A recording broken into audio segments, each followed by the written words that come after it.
নমস্কার, কাকু কাকিমার আটচালা থেকে আমি স্বপ্না বলছি। সবার প্রথমেই গল্প শুরু করার আগে আমার সকল গল্প বন্ধুর কাছে আমার ক্ষমা চাইবার আছে। দীর্ঘ কয়েকদিন ধরে আমি গল্প পাঠ করতে পারিনি। পারিবারিক নানান সমস্যায় আমি উলঝন হয়ে পড়েছিলাম, নিজে ব্যস্ত হয়ে পড়েছিলাম, তাই গল্প পাঠ করা সম্ভব হয়ে ওঠেনি। তার জন্যে আমি সকল বন্ধুর কাছে ক্ষমা চেয়ে নিচ্ছি। তারা যেমনভাবে আমার গল্প আগ্রহ সহকারে শুনত, আমি সেই আগ্রহ আবার প্রার্থনা করছি। আজ যে গল্পটি আমি পাঠ করে শোনাব সেটি আশুতোষ মুখোপাধ্যায়ের লেখা। গল্পের নাম কোণে। আবার আমি সকল বন্ধুর কাছ থেকে ক্ষমা প্রার্থনা করে আমার গল্প পাঠ শুরু করলাম। মস্ত বাড়িটার মধ্যে একটা চাপা উত্তেজনা ফেটে পড়ছিল। শুধু ওই বাড়িতে কেন, আশেপাশের বাড়িগুলোতেও। এই বড় বাড়িটার দোরগোড়ায় দুটো গাড়ি দাঁড়িয়ে, তার পিছনে কোমরে রিভলভার গোঁজা সার্জেন্ট। সামনের ঝকঝকে বড় গাড়িটা ডিএম অর্থাৎ ডিস্ট্রিক্ট ম্যাজিস্ট্রেটের। পরের গাড়িটা তার অনুচর আর বডিগার্ডদের। যে দিনকাল পড়েছে, যথেষ্ট সতর্কতা ভিন্ন সরকারি শাসনতন্ত্রের প্রধানরা নড়াচড়া করতে পারেন না। অথচ আসল জায়গায় এসে কিনা এই ডিএম সকলকে বাইরে অপেক্ষা করতে বলে খোদ গোলমেলে লোকটার সঙ্গেই একেবারে অন্দরমহলে চলে গেল। এই বাড়িটাকে কেন্দ্র করে একটা বড় রকমের অশান্তির কারণ ঘটে গেল শহরে। এর মালিক সোমেন নামক নামী লোক। নামী বলতে পয়সাওয়ালা পদস্থ কেউ নয়। স্থানীয় শত শত তরুণের কাছে সে নায়ক সদৃশ্য একজন। বয়স মাত্র 31 এখন। বাংলাদেশের নামজাদা ফুটবল আর হকি প্লেয়ার ছিল। শুধু এই এক লোকের জন্য কলকাতার অনেক বড় বড় ক্লাবের হোমরা চোমরারা এসে মফস্বল শহরের বাড়িতে ধর্ণা দিত। খেলার রাজ্যে এখনও সে একজন বিশিষ্ট পরামর্শদাতা।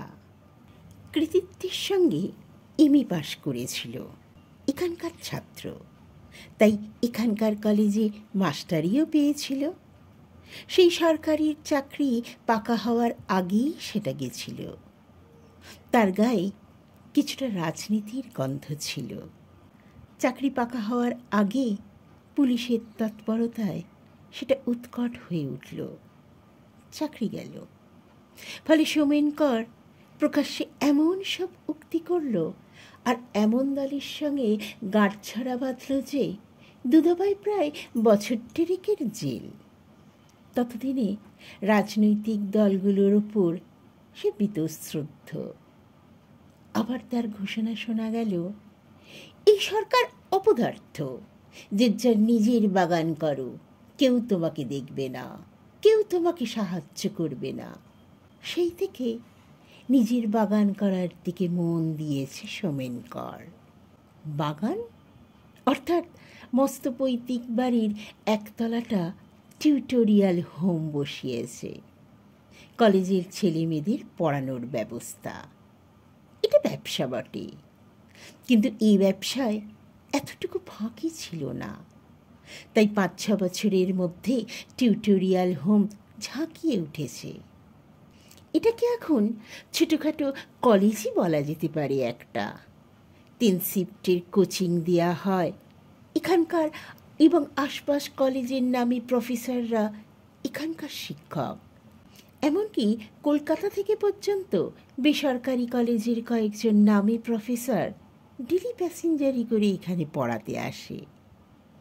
প্রতি বছর ইউনিভার্সিটির পরীক্ষা হয়ে গেলে এই টিউটোরিয়াল হোমের ছেলেমেয়েদের ফল নিয়ে আলাদা করে কাগজে একটা বিজ্ঞাপন দেওয়া হয়।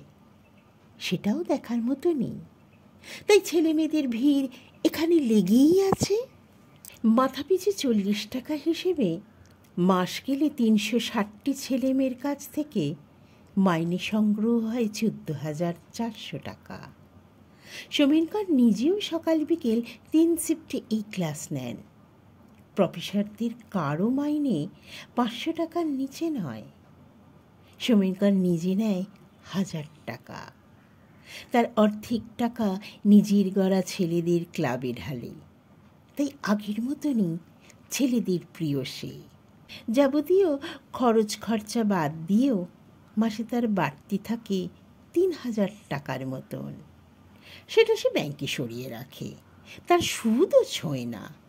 তার পরিকল্পনা একদিন ভাইয়ের অংশ কিনে নিয়ে আর বাড়িটাকে 3 তলা তুলে সত্যিকারের একটা খুব ছোট্ট আকারের ভালো কলেজ করবে।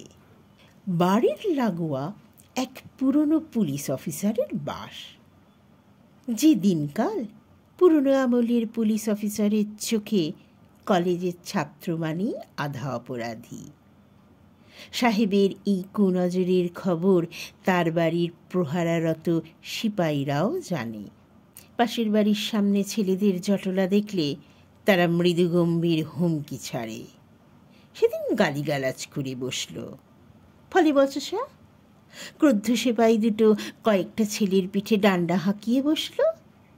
হইচই চেঁচামেচি, ওপর থেকে পুলিশ অফিসারও নেমে এলো। এদিক থেকে সোমেনকর।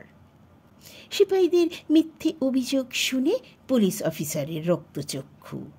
থানায় টেলিফোন করে সে পুলিশের গাড়ি আনল, আর তারই নির্দেশে সোমেনকর আর গোটা কতক ছেলেকে গলা ধাক্কা দিয়ে ভ্যানে তোলা হলো। লঘু ব্যাপারটা যে এমন গুরু আকার নেবে পুলিশ অফিসার ভদ্রলোকও ভাবেনি।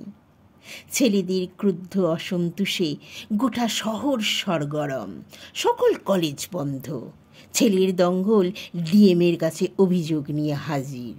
গম্ভীর মনোযোগে ডিএম সব শুনে নিজে তদন্ত করার প্রতিশ্রুতি দিতে তারা সাময়িকভাবে ঠান্ডা।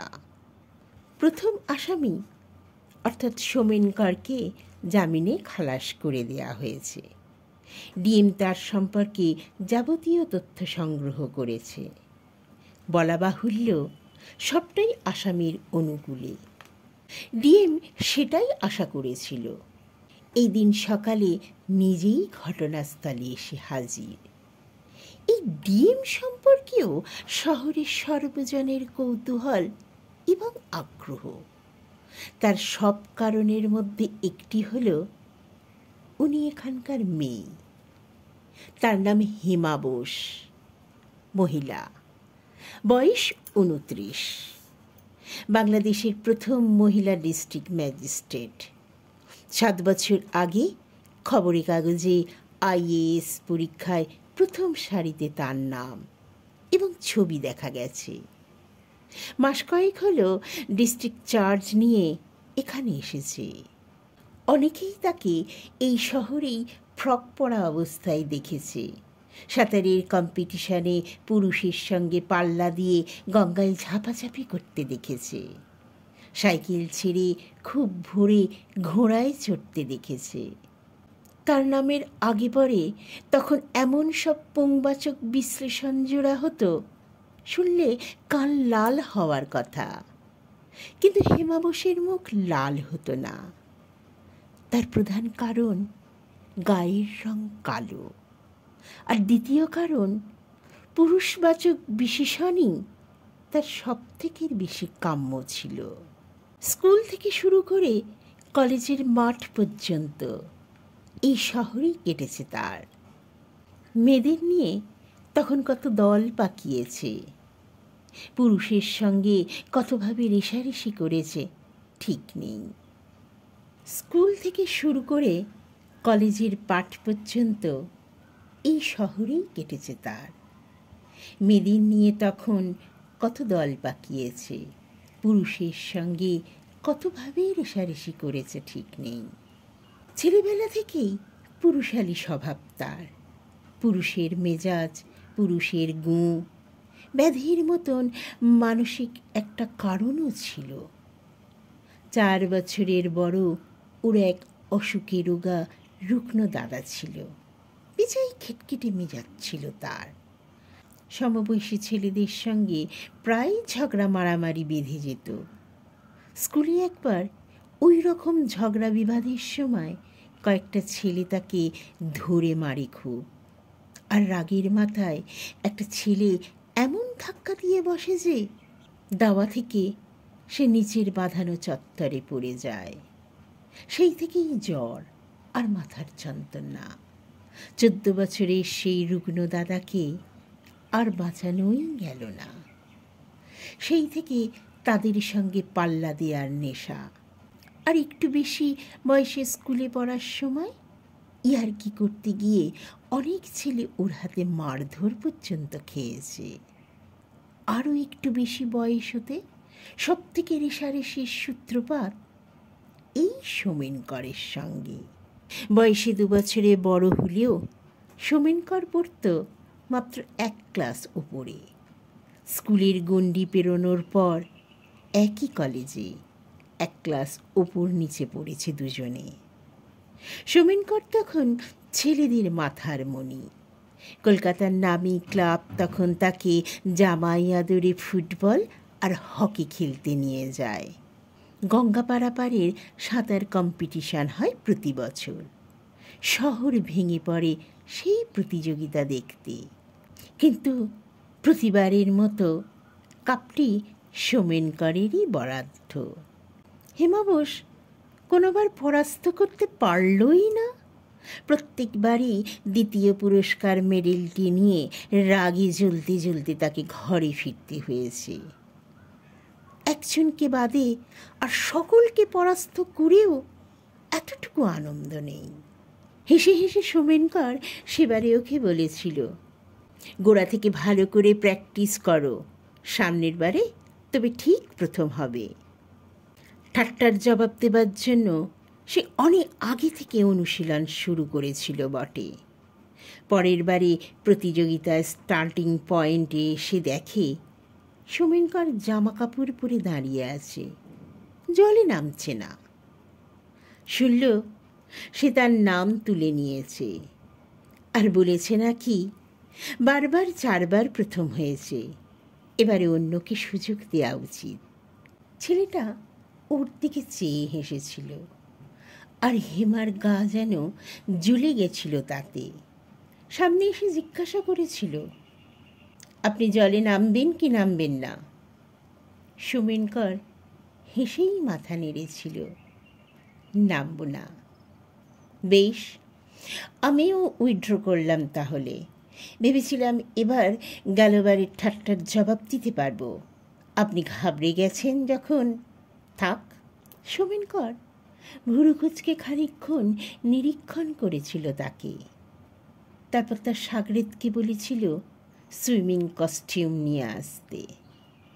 সেবারেও প্রতিযোগিতায় অন্তত 20 গজ আগে লক্ষ্যে পৌঁছেছিল সোমেনকর। খেলার মাঠে হেমাবোস নিয়মিত হাজিরা দিত। খেলা দেখতে গিয়ে মনে মনে সর্বদাই ও সোমেনকরের বিপক্ষ দলের সমর্থক। সোমেনকরকে যখন কেউ রুখতে পারত না, তখন ওরই হাত পা নিষ্পিস করত। কলেজের থিয়েটার নিয়েও একবার জোর রেষারেষি বেঁধেছিল। সোমেনকরই ওর কাছে এসে ঠাট্টা করেছিল, মেয়েদের ভূমিকায় মেয়েদেরই নামতে হবে। হেমাবোস সমুচিত জবাব দিল, সে রাজি। আরও 2-1টি মেয়েকেও সে রাজি করালো। কিন্তু বাঁধ সাধল কলেজের প্রিন্সিপাল আর মাস্টারমশাইরা, তারা রাজি নয়। হেমাবোস তখন রেগে গিয়ে সমস্ত মেয়েদের নিয়ে বয়কট করল, আর সোমেনকরকে বিদ্রুপ বাণে বিদ্ধ করল। রাজি হবেন কি করে, মস্ত মস্ত সব পুরুষ মানুষ যে সব। যান, এখন ছেলেদের মেয়ে সাজিয়ে অভিনয় করুন গে। ভালো মুখ করে সোমেনকর জবাব দিয়েছিল, শুধু তোমার বেলায় কেউ আপত্তি নাও করতে পারে, তোমাকে তো মোটামুটি ছেলেই ভাবে সকলে?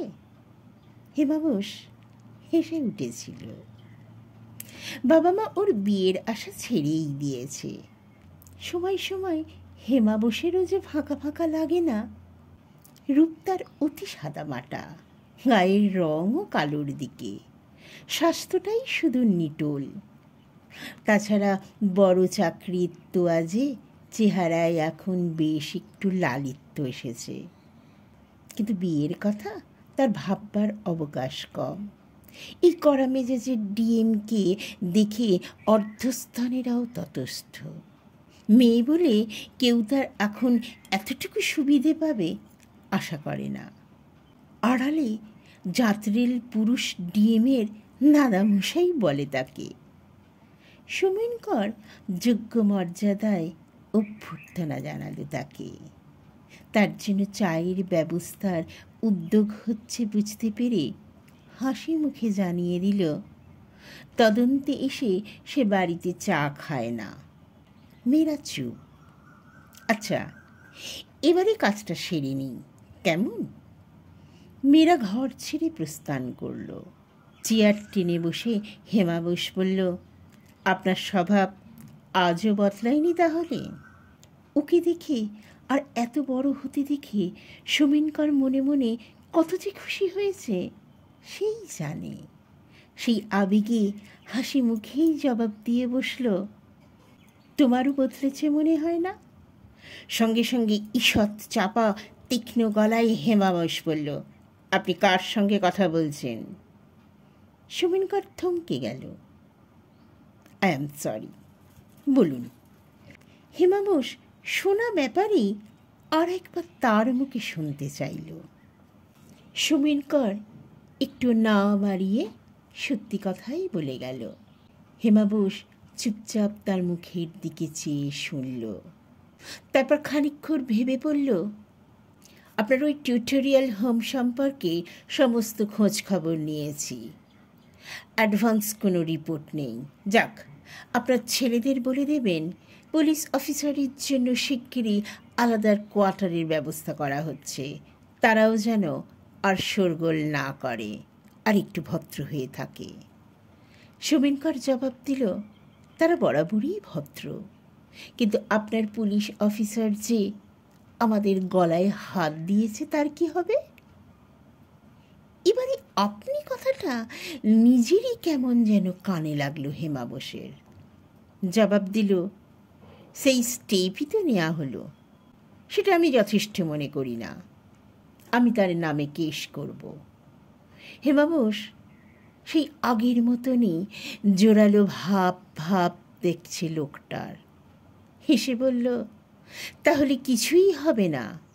আপনি আফসোস করলে তার ক্ষমা চাওয়ার ব্যবস্থা করতে পারি। তাই করুন। হেমা বোস উঠে দাঁড়ালো। তারপরে হেমাই জিজ্ঞেস করল, আপনার স্ত্রীকে দেখলাম না? স্ত্রী নেই। ঈষৎ কৌতুকের মুখের দিকে তাকালো। নেই বলতে? নেই বলতে কোনোদিনই নেই।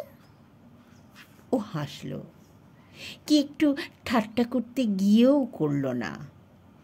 আচ্ছা চলি, আমি এখানে আসছি শুনে মা আপনার কথা জিজ্ঞেস করেছিল। যাবেন একদিন? এককালে এদের বাড়ি গিয়ে ওর মায়ের থেকে খাওয়ার চেয়েও খেয়েছে সুমিনকর। বিদ্রুপের সুরে ফিরে জিজ্ঞেস করল, বলেন কি ছাপোষা মাস্টার ডিএমের বাড়ি যাব? আপনার অসুবিধে হবে না? আপনি কথাটা এবারও কানে লাগলো। নিজেই এ নিয়ে গোড়ায় দুর্ব্যবহার করেছে।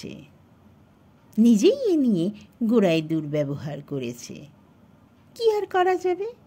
জবাব দিল, অসুবিধে হবার কথা নয়, কারণ ডিএমরাও সমাজের বাইরে জীব নয় বোধ হয়। হাসি মুখেই বেরিয়ে এলো, হাসি মুখেই গাড়িতে উঠল। কয়েকদিন বাদে হঠাৎ দেখা আবার। বিকেলের দিকে সুমিনকর গঙ্গার ধার ধরে হাঁটছিল। ঝকঝকে গাড়িটা পাশে দাঁড়িয়ে গেল। ভেতর থেকে হেমা বোস গলা বাড়ালো, হাওয়া খাচ্ছেন? হ্যাঁ, আপনিও? আজও আপনি শব্দটা কানে লাগলো। বলল, না, আমি কাজে বেরিয়েছিলাম, আমাদের হাওয়া টাওয়া খাওয়ার সময় হয় না। সোমেন হেসেই বলল, সময় আমারও বেশি হয় না, তবে সস্তার জিনিসের লোভ বলে অভ্যেসটা ছাড়তে পারি না।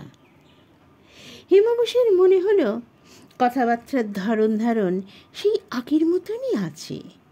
বলল, সেদিন আপনার ওখান থেকে বেরোনোর পরেও মা আপনার কথা জিজ্ঞেস করছিল, একদিন এলেন না তো? জবাব দিল, খুব ইচ্ছে করে, কিন্তু আগের দিন তো আর নেই, তাই ভয় করে। হেমাবশ গাড়ির দরজা খুলে দিল। চলে আসুন, ভয় ভাঙিয়ে দিচ্ছি, হাতে সময় আছে তো? বিব্রত মুখে সোমেনকর গাড়িতে উঠে বসল। গাড়ি ছুটল আবার।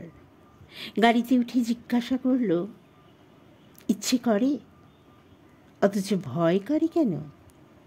পুরনো দিনের কথা মনে পড়লে যেতে ইচ্ছে করে, আর বর্তমানের কথা মনে হলে ভয় করে।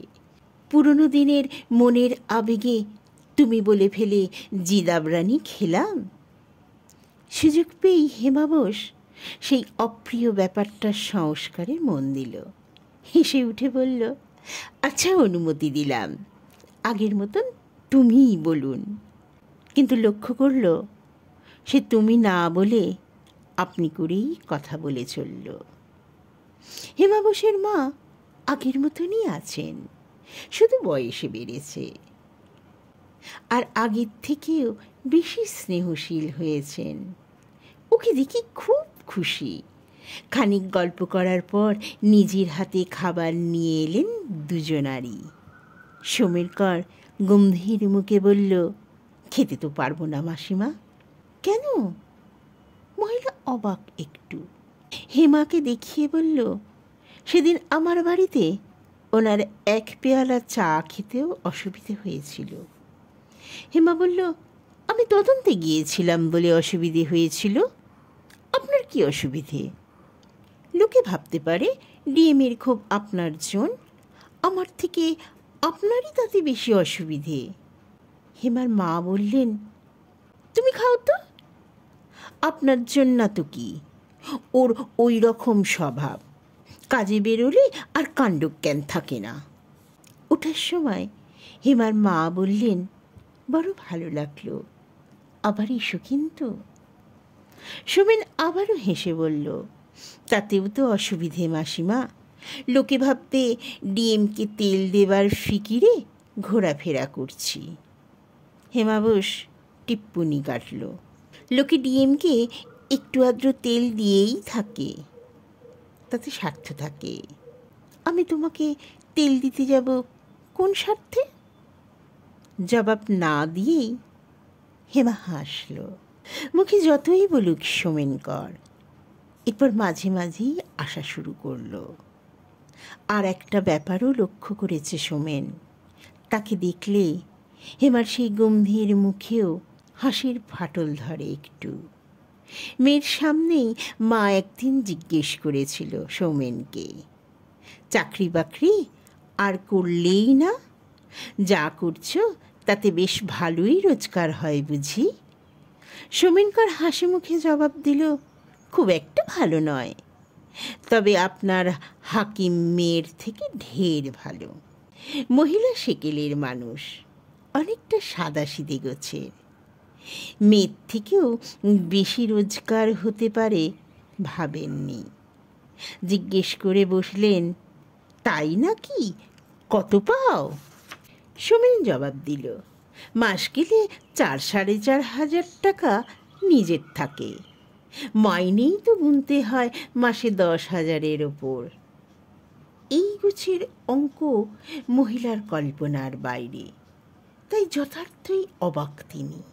মেয়ে সেদিক চেয়ে টিপ্পনি কাটল, একেবারে হাঁ হয়ে গেলে যে, অনেক তেলওলাও তো এর থেকে ঢের বেশি রোজগার করে।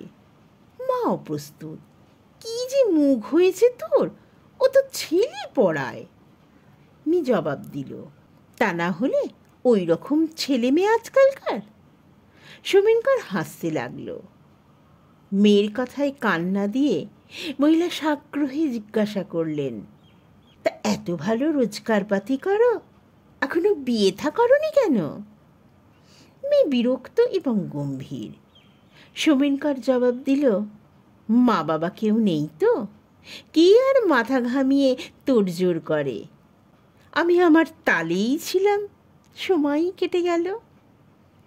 বুড়োকোচকে মায়ের উদ্দেশ্যে ঝাঁকিয়েই উঠল হেমা বোস, তুমি সব আলোচনা থামাবে? মা বলল, কিসে তোর রাগ হয় বুঝি না বাপু। এরপর আবার একদিন গঙ্গার ধারের রাস্তায় দেখা। হেমা বোস গাড়িতে, সোমেনকর হাঁটা পথে। কিন্তু গাড়িটা থামল না, পাশ কাটিয়ে চলে গেল।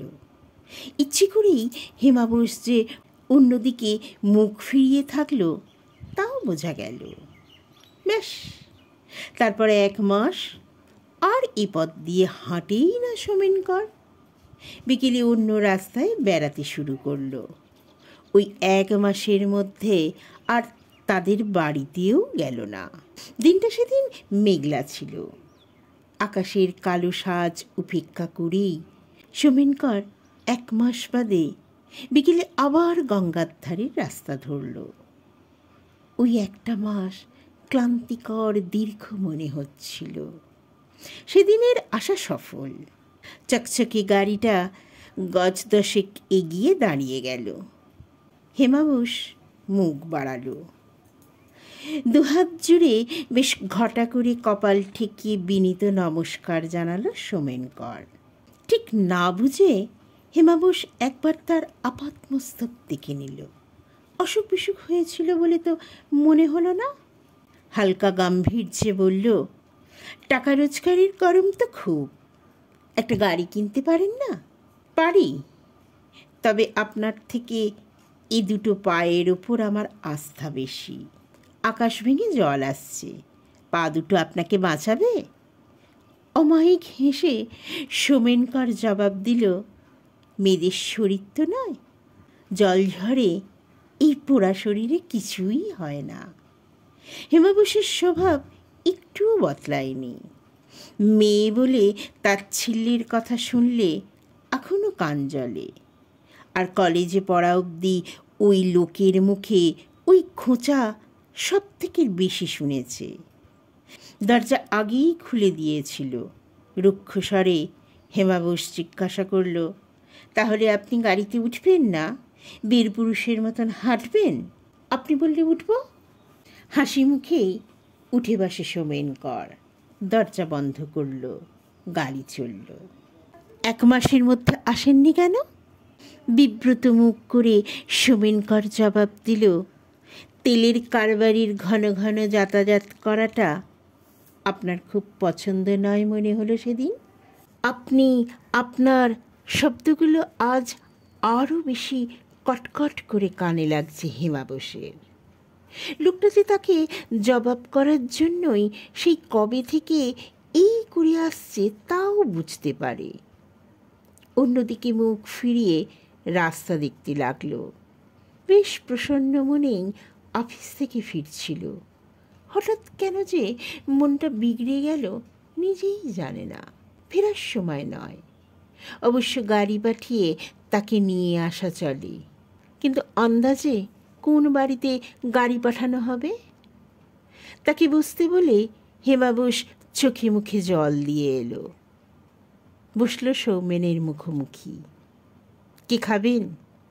যা খাওয়াবেন। মুখের উপর 2 চোখ থমকালো 1 মুহূর্ত। আয়াকে যা আছে আনতে বলে আবার তার দিকে তাকালো। হঠাৎ হেসেই জিজ্ঞাসা করল, গঙ্গায় সাঁতার কাটেন এখনো? না, যোগ্য প্রতিদ্বন্দ্বী ভিন্ন আমার সাঁতার আসে না। আপনি নামেন তো, চেষ্টা করে দেখি। আয়া চায়ের ট্রে আর জলখাবার রেখে গেল।